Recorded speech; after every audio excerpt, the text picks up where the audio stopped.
Wow. So I guess it is true that equivalent exchange is correct because the ending of the tournament may not have been good, but these following chapters have been freaking awesome. And this latest chapter, I really enjoyed it. I'm not going to lie. I really thought that it was freaking awesome.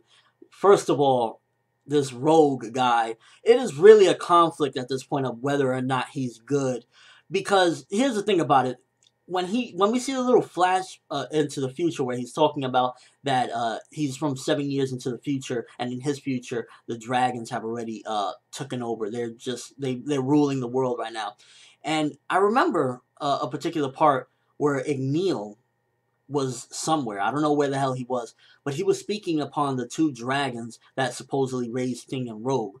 And he was saying something about change. Are humans strong enough, or something like that? What about if Rogue is actually a dragon?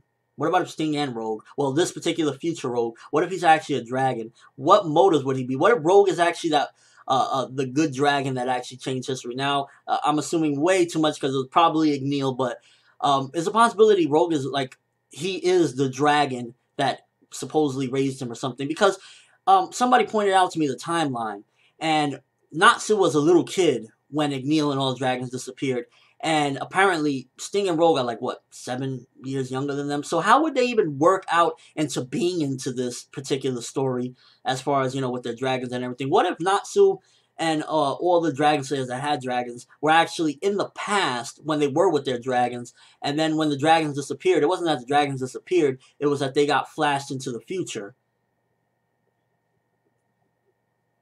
I don't know, just a thought. Because it seems as though maybe it's a possibility Sting and Rogue are actually the dragons that they say they slayed. And what they mean by slayed is that they either A, they lost their memories, or B, they slayed their dragon form to become humans, and then later on they unlock it in the future, 7 years from now. Assuming Sting is even around, maybe they fused or something, and there were two dragons and two dragon slayers in one body, which would be enormous. Because if you notice in that second to last page, when Natsu hits him, if you really look closely, he didn't get knocked down. He just like slid away backwards. He didn't get knocked down. Death of Future Lucy. Now, honestly, it's not a very important death, because at the end of the day, first of all, it's Future Lucy. She's from the future. She's not our Lucy. Thankfully, it wasn't our Lucy. You would see me rage. And it just didn't even feel good. It didn't feel bad. It just felt like, I don't know. It didn't really feel like as impactful. I mean, I felt a little bit like, holy shit, this guy's not playing around. He turned into a sword and went straight through her chest. But even, like, let's just say when they do change the timeline, obviously they will, come on. What, dragons are going to rule the rest of the world, and that's the end of it? She will cease to exist anyway, so her death will really not be of it in existence.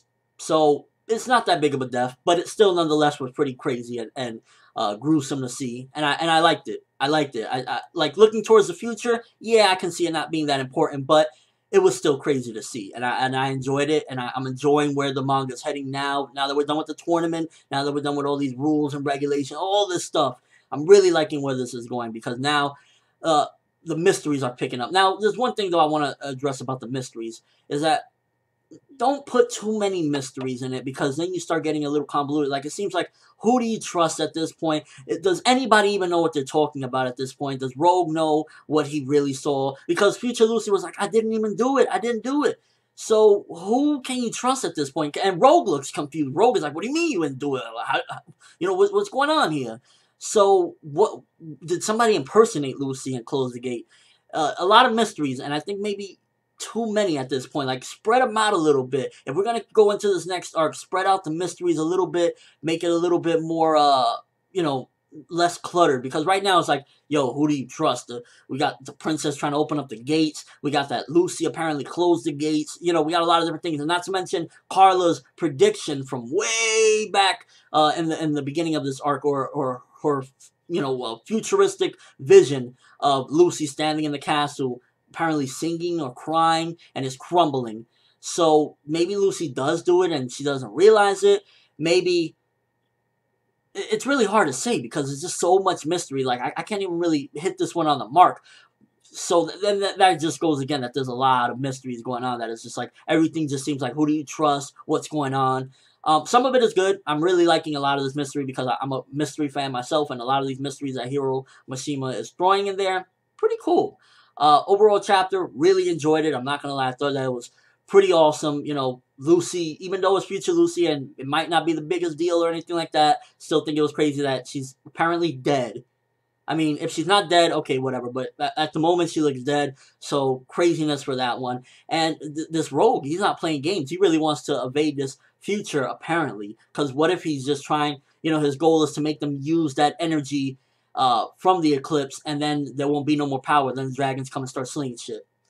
We'll have to wait and see. I'm looking forward to a past, a time changing arc. I want to go into an arc where we go to the past and we see all these different things. And I think it's going to happen because, like we saw on the stone tablet, the guy with the scarf and the little head wrap will probably be Natsu fighting the dragons in the past. And it'll probably be that Natsu went in the past and fought them and then came back.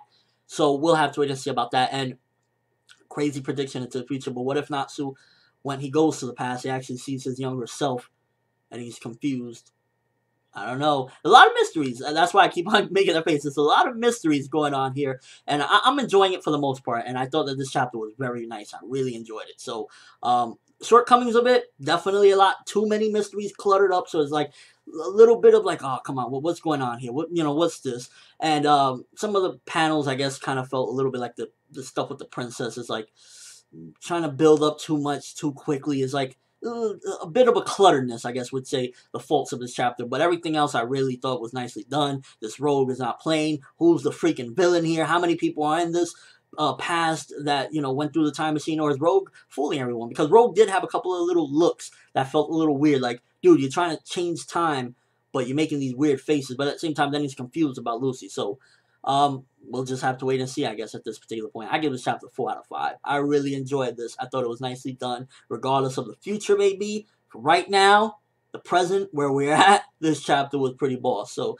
yeah, let me know what you think. Who's the villain? What the hell is going on at this point? Who's right and who's wrong? Is it future Lucy? Is it Rogue, or is it another third party? Like, what happened with that shadow? To me, that was future Rogue that did that with the whole shadow that beat the shit out of Godzilla for a moment and then got beat up. So I'm interested to see where this is going, and hopefully Hiro really wraps things up nicely, because he's foreshadowed this arc since way back when in the Loxus invasion, when we found out that Natsu and Godzilla are over the age of 80, apparently. So we'll just have to wait and see. But that's all I have for this review. Thanks for watching. Hope you enjoyed. Thumbs up if you can't wait to see where these mysteries are going to lead to, and hopefully we get some of them solved, because there's a lot of mysteries right now and I want at least a couple of them to get solved and resolved. So we'll have to wait and see. I'm from Netherworld, and as always, people, have an awesome day.